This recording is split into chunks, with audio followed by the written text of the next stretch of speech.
Hindi ko inisip ako'y magogoyo. Ikaw naman pala ay may parapon na scam. Kawatan, wala namang Pero malaki dito, pwede na kayo manalo sa gold. Diba? Kung di gamit ay mawawala sa iyo. Naubos ang gamit ko sa iyo. Nakaw ay bisyo sa iyo. Dapat mag-ingat Sir, ang ma'am. Sir! Pwede Ah, ko Mrs. Mari, Scam pinatatamaan yan! ka yata. Scamang raffle na yan!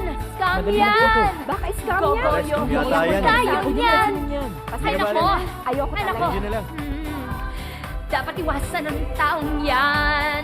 Huwag niyong papansinin ang lalaking yan. Manggugoyo! Manggugoyo ang lalaking yan!